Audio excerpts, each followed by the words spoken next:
दिल्ली एक बड़े धमाके से दहल गई है। तो चलिए इस पूरी घटना को समझते हैं और देखते हैं कि अब तक हमारे सामने क्या जानकारी आई है। सोचिए 10 नवंबर की शाम, भारत की राजधानी दिल्ली का एक बहुत ही व्यस्त और ऐतिहासिक इलाका, और अचानक एक जबरदस्त धमाका होता है जो सबको हिला कर रख देता है। तो सवाल यह है कि आखिर हुआ क्या था। चलिए सबसे पहले इस घटना की जो बेसिक डिटेल्स हैं उन पर एक नजर डालते हैं।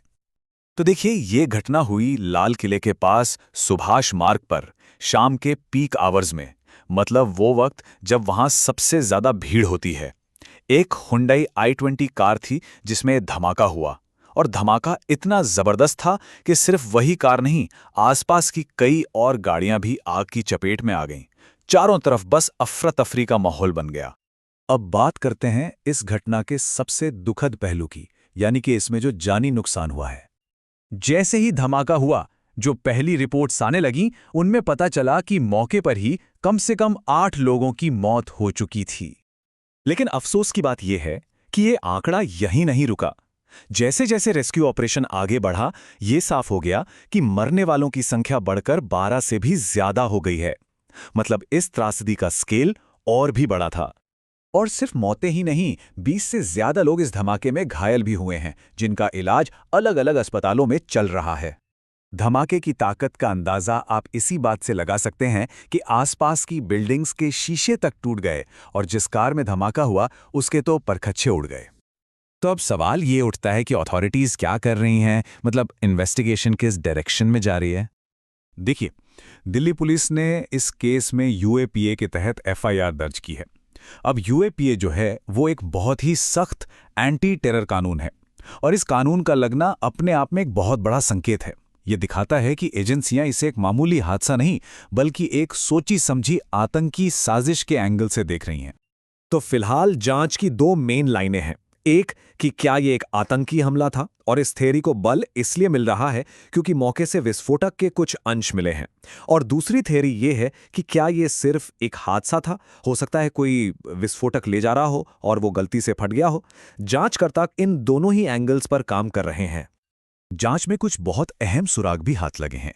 पहली बात तो ये कि जिस कार में धमाका हुआ वो अक्टूबर के महीने में ही पुलवामा के रहने वाले एक शख्स ने खरीदी थी।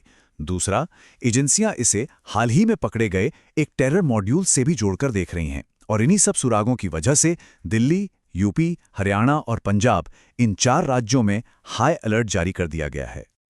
अब इस घटना को सिर्फ एक धमाके की तरह नहीं देखा जा सकता, इसके बड़े मायने भी हैं। तो ये घटना इतनी अहम क्यों है? पहली बात तो लोकेशन। ये दिल्ली का वो इलाका है जो न सिर्फ ऐतिहासिक है, बल्कि टूरिस्ट और लोकल लोगों से हमेशा खचाखच भरा रहता है। दूसरी बात, अगर ये एक आतंकी हमला साबित होता है तो ये दिल्ली में कई सालों बाद हुआ सबसे बड़ा और सबसे घातक हमला होगा। इसीलिए सुरक्षा को लेकर भी तुरंत एक्शन लिया गया है। लेकिन देखिए, जैसे जैसे जांच आगे बढ़ रही है, कई बड़े सवाल भी खड़े हो रहे हैं, जिनके जवाब मिलना अभी बाकी है। सबसे बड़ा सवाल तो यही है कि इसके पीछे कौन है। अभी तक किसी भी आतंकी संगठन ने या किसी व्यक्ति ने इसकी जिम्मेदारी नहीं ली है। और दूसरा बड़ा सवाल है मकसद का। आखिर हमलावर चाहते क्या थे? उन्होंने किस तरह के एक्सप्लोसिव्स का इस्तेमाल किया? इस साजिश के पीछे कितने लोग हैं, कितना बड़ा नेटवर्क है?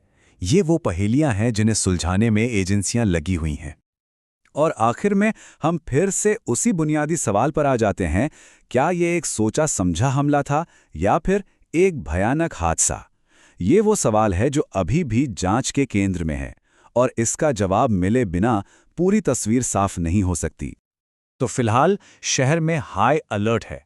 एजेंसियां दिन रात काम कर रही हैं ताकि इन सवालों के जवाब मिल सकें और लोगों की सुरक्षा पक्की हो सके। आने वाले दिन बहुत अहम होंगे।